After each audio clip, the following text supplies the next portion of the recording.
Hello, everybody. This is Ryan with Just Fire, Just Do It Coaching, and I just got done with my workout this morning. Having an amazing day so far. It's 8:30 in the morning, and during my run, I threw a YouTube video on of somebody I watch pretty religiously, or at least follow religiously, Glendon Cameron.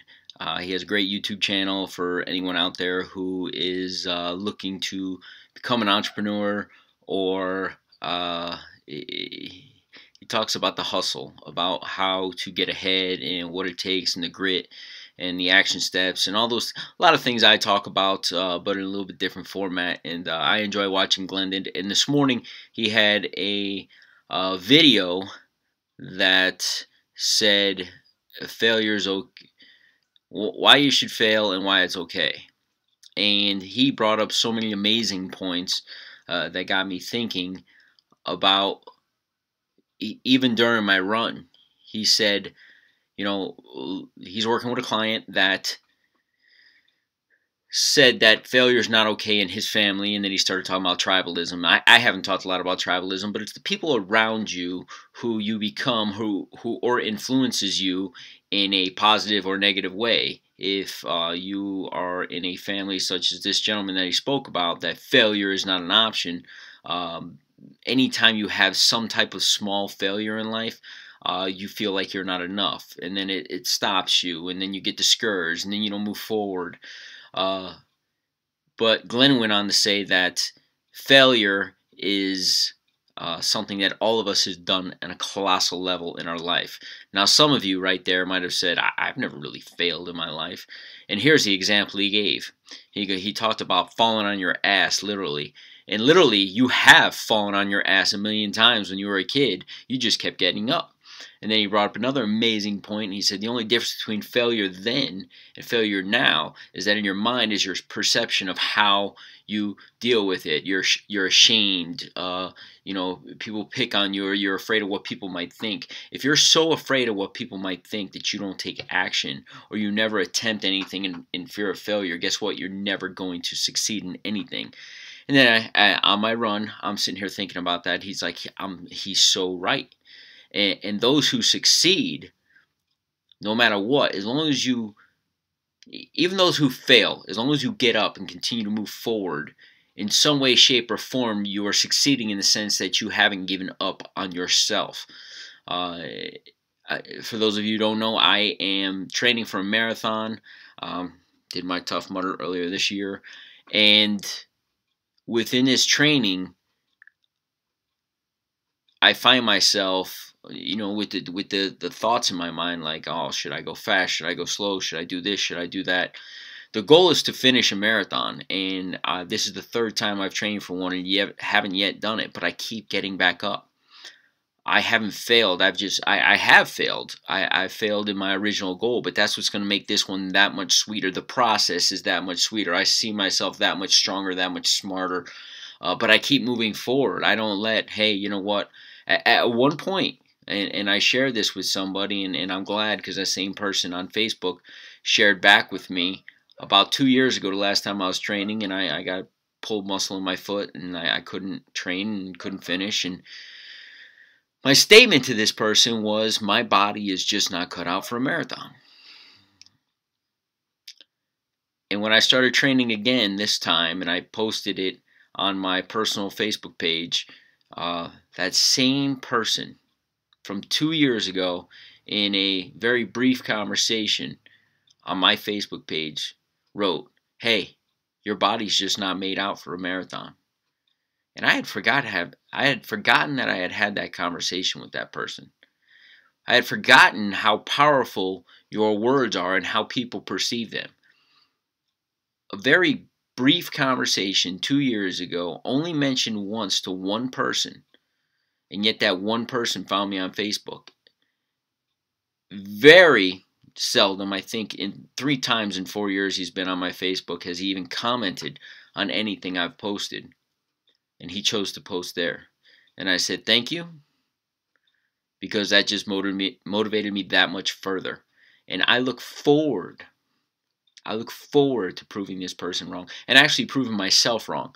because I decided to pick myself up off the pity wagon. Oh, my body's not made for it. No, my mindset wasn't made for it. My diet wasn't made for it. My work structure at the time. The reason I pulled the muscle is I ended up going into work after a 17-mile run, and I lifted something fairly heavy, and I think the muscle was so tired that it strained the muscle, and therefore that's the reason I pulled the muscle. It wasn't actually on the run. It was in the recovery of the run that I didn't allow my body to recover from.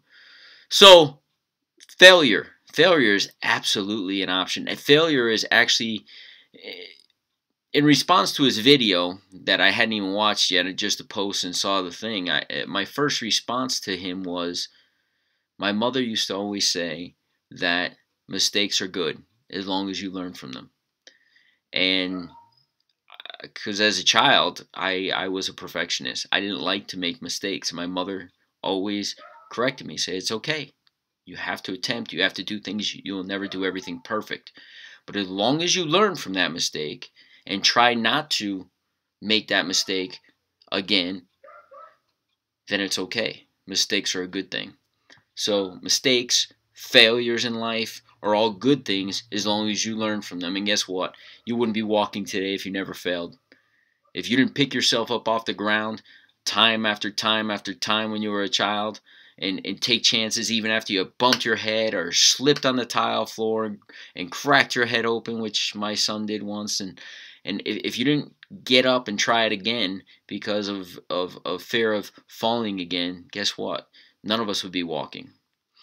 And then once you learned how to walk, I'll go a step further. Once you learned how to walk, you would not have sustained the ability to walk if you didn't continue to walk that path. And that's what goes into consistency. And I'm going to go in a little bit of my own coaching here in regards to when you set goals. Many people attain a goal, and everything they did to get to that goal, let's say it's a running goal like mine, a marathon, and I'm getting in better shape, I'm losing weight, I'm toning up, I have to do a lot of plank, a lot of ab work to keep the core strong, and I feel amazing about myself.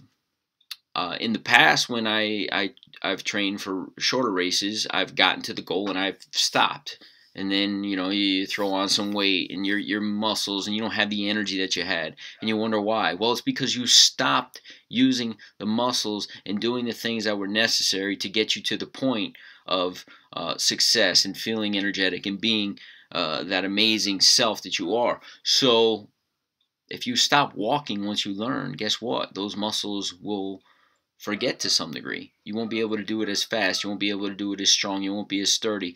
If you learn how to walk at 1 year old and didn't get out of bed or sat in a wheelchair or a chair to get around for the next 10 years of your life, guess what? It'd be like learning to walk all over again because you haven't used those muscles. So when you attain a goal, such as a weight goal, don't just be happy with the weight goal and say, oh, now I could go back to eating cookies and ice cream. Realize what got you there and sustain that. Once you attain your goals, strive to stay where you're at or get better or improve on where you are. If you've gotten to a weight goal now, is it because you just improved your diet and you didn't have time for exercise? But now that you got your weight goal, you say, hey, maybe I should step it up. Maybe I should step it up a bit and turn some of this, what was once fat, into muscle. And maybe you'll gain weight, but you'll gain the right type of weight. And these are the things that get us to go to the next level, is setting a goal, reaching it, but not only reaching it, but sustaining it. If you reach a financial goal, I want to buy a house, and you save and you save and you pick up time on the weekends, or you hold garage sales, or you find things to sell on eBay, or you're buying and selling or doing whatever you have to do to get that down payment for that dream house that you want. You finally get it, and you get it. Now you got to furnish this house, and you're like, man, I don't have any money. But all that energy you took to do those things on the weekend and pick up those hours and do all that stuff, if that's what got you your original goal, and that goal was a positive thing in your life, Why would you not try to sustain those other things or bring them to the next level? If you sold 20 items on eBay that you found cheaper and were able to sell for more money on eBay, why wouldn't you try to duplicate that with a higher marketed, a higher valued product? You were selling, $10 products for $50. Well, sell $50 products for $300. You know, find a way to make more and more money if that was your financial goal and you attained it, but then you stopped doing the things that got you there. You saved, you sacrificed. But what happens is people go, oh man, I did all that sacrifice, I deserve a reward. They sit back and relax. And then that's where failure comes in. And that's not the good kind of failure, because you know how to do it, but yet you're not taking the action to do it. You've actually done it before. There's many people out there that have never even taken the actions to have success. But when you've actually taken the actions to have success and have had it and had a taste of it, to walk away from that because it's hard work, or you deserve reward. We all deserve reward for our hard work, but not to the point of stopping. So failure is a good thing as long as we learn from it. Failure is a good thing as long as we get up and keep chugging along. Failure is a good thing because without failure, we cannot have true success. I am Ryan from Justifier Just Do It Coaching. Everybody go out there, have an amazing day. Go out and fail at something and learn from it. Have a great day.